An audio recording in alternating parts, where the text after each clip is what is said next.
गोंडा जिले के एक छोटे से गांव में धर्मदास नाम का एक साधारण किसान रहता था।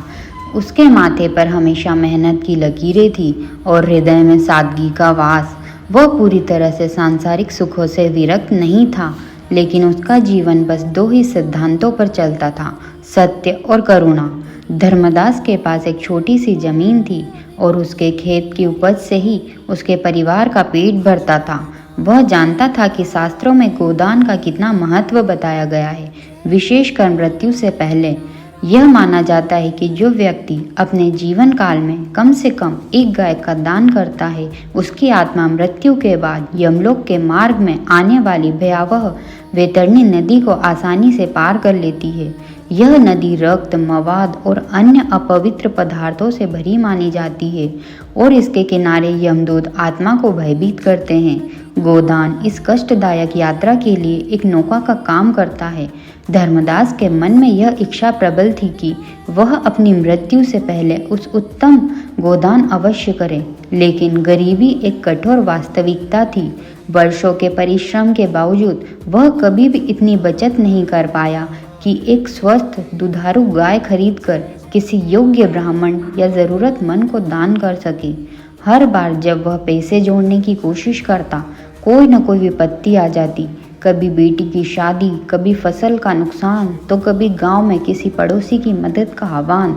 वह अक्सर अपनी धर्मपत्नी रमा से कहता, रमा, जीवन में सब कुछ पाया, लेकिन उस पार जाने का सहारा नहीं जुटा पाया। वैतरणी कैसे पार होगी, यह चिंता मुझे खाए जा रही है। रमा, जो अपने पति के दयालु स्वभाव को जानती थी, वह उसे सांत्वना देती। चिंता न करो स्वामी, भगवान ने सबको एक ही तराजू से नहीं तोला है। दान केवल वस्तु का नहीं होता, वह भाव का होता है। उसका जीवन ही किसी महादान से कम नहीं रहा। धर्मदास एक अच्छे कर्मठ किसान होने के साथ साथ एक अद्भुत परोपकारी व्यक्ति था। उसके खेत की मेड़ पर एक पुराना बरगद का पेड़ था, जहाँ से गांव के लोग अक्सर शहर जाने के लिए गुजरते थे। धर्मदास ने देखा कि गर्मियों में यात्री पानी के लिए बहुत तरसते हैं। उसने तुरंत अपने खेत के पास एक छोटा प्याऊ बनवाया। वह और रमा सुबह शाम अपने घड़े से शीतल जल भरते और हर आते जाते राहगीर को पानी पिलाते। उन्होंने कभी किसी से एक पैसा नहीं लिया। यह निस्वार्थ जल सेवा उसकी दिनचर्या का एक अभिन्न अंग बन गई थी। गांव में अगर किसी के पशु को चोट लग जाती, तो धर्मदास अपने काम को छोड़कर पहले उनकी सेवा करता। किसी गरीब की फसल नष्ट हो जाती, तो वह अपने हिस्से की उपज उन्हें दे देता। वह व्यक्ति गोदान का पुण्य नहीं खरीद पाया था, लेकिन उसका संपूर्ण जीवन अज्ञात और निस्वार्थ कर्मों की एक लंबी श्रृंखला था। एक दिन कार्तिक मास की ठंडी रात में धर्मदास ने अंतिम श्वास ली। उसका शरीर शांत था, लेकिन उसकी आत्मा ने एक नई रहस्यमय यात्रा शुरू की। यमदूत उसे लेकर यमलोक के मार्ग पर अग्रसर हुए। मार्ग भयावह था और अंत में एक विशाल डरावनी नदी सामने आई, वैतरणी। उसका जल नहीं, बल्कि रक्त, पीप और भयानक कीचड़ था, जिसमें अनगिनत दुखियारी आत्माएं मदद के लिए चिल्ला रही थी। यमदूतों ने क्रूरता से धर्मदास की आत्मा से कहा, धर्मदास, तुमने जीवन में गोदान नहीं किया, अब तुम्हारी वैतरणी पार करने की नौका कहाँ है? अब तुम्हें इसे गंदे प्रवाह में उतरना होगा। धर्मदास की आत्मा भयभीत हो गई। वह कांप उठी और निराशा से अपनी आंखें बंद कर ली। तभी एक अद्भुत घटना हुई। जैसे ही यमदूत धर्मदास को नदी में धकेलने वाले थे, नदी के भयावह जल पर एक उज्जवल सुनहरी रोशनी फैली। उस रोशनी के बीच से हजारों हजार शीतल जल धाराएं फूट पड़ी। वैतरणी का रक्तमय जल उन निर्मल धाराओं के आगे सिमटने लगा और क्षण भर में नदी का वह हिस्सा जहाँ धर्मदास खड़ा था, एक साफ दूधिया सफ़ेद जल की नदी में बदल गया। और फिर उस दूधिया जल के बीचों बीच एक विशालकाय दिव्य गो प्रकट हुई। वह इतनी तेजस्वी थी कि उसकी आभा से पूरी वैतरणी का किनारा जगमगा उठा। उसके सींगों पर सोने का आभूषण था और शरीर पर अद्भुत नक्काशी। वह गो अत्यंत शांत और ममतामयी दिख रही थी। धर्मदास की आत्मा विस्मय से देख रही थी। यमदूत भी स्तब्ध थे। तभी उस दिव्य गो के साथ एक तेजस्वी पुरुष प्रकट हुए। वे साक्षात धर्मराज लग रहे थे। धर्मदास की आत्मा ने उन्हें नमन किया। धर्मराज ने गंभीर किंतु सौम्य स्वर में कहा, पुत्र धर्मदास, तुमने सांसारिक नियमों के अनुसार गोदान नहीं किया। यह सत्य है, तुम्हारे पास गाय खरीदने का धन नहीं था, लेकिन तुम्हारा पुण्य किसी गोदान से कम नहीं है। उन्होंने नदी की ओर इशारा किया, जहाँ दिव्य गो खड़ी थी।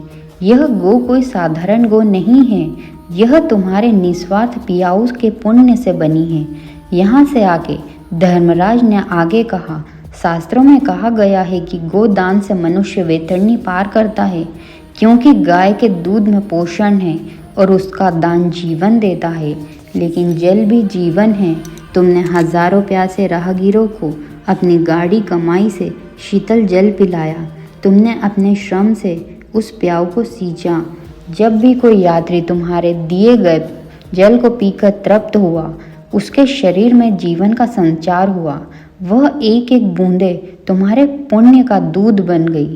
तुमने गाय का दान नहीं किया, लेकिन तुमने गो के समान पवित्र कर्म किया। तुम्हारे पियाऊ की सेवा ने इस वैतरणी के भयावह जल को शीतल दूध के समान बना दिया, और हजारों तृप्त आत्माओं के आशीर्वाद ने इस दिव्य गो नौका का निर्माण किया है। यही तुम्हारा गोदान है। धर्मदास, यमदूतों ने सिर झुका लिया। धर्मदास की आत्मा के नेत्रों से कृतज्ञता के आंसू बहने लगे। धर्मराज ने अंत में कहा, तुम्हारा वैतरणी पार करने का सहारा तुम्हारा निस्वार्थ भाव है। जिसने अपने जीवन को ही दूसरों की सेवा में दान कर दिया हो, उसे किसी और दान की आवश्यकता नहीं होती। दिव्य गो ने ममता से धर्मराज को देखा और मानो फुसफुसाई, आओ पुत्र, मैं तुम्हें उस पार ले जाऊंगी। धर्मदास की आत्मा ने उस दिव्य गो की पूंछ पकड़ी और वह गो नौका वैतरणी के अब शीतल हो चुके जल पर बड़ी सहजता के साथ तेजी से उस पार निकल गई। धर्मदास को वैतरणी पार कराने वाला कोई और नहीं, स्वयं उसके जीवन भर के छोटे छोटे मगर निस्वार्थ करुणापूर्ण कर्मों का पुंज था, जो मृत्यु के समय एक दिव्य नौका के रूप में प्रकट हुआ था। यह कहानी हमें सिखाती है कि परमार्थ के मार्ग पर कर्म का भाव वस्तु के मूल्य से कहीं अधिक बड़ा होता है। यदि कोई व्यक्ति भौतिक साधनों की कमी के कारण गोदान नहीं कर पाता, लेकिन वह अपने जीवन में निरंतर परोपकार, दया और निस्वार्थ सेवा के कर्म करता है, तो उसके ये कर्म ही अंतिम समय में सबसे बड़ा पुण्य बन जाते हैं और वैतरणी पार करने का सेतु निर्माण करते हैं। निस्वार्थ सेवा ही सबसे बड़ा गोदान है। उम्मीद करती हूँ दोस्तों, आपको ये छोटी सी कहानी से बहुत अच्छी सीख मिली होगी।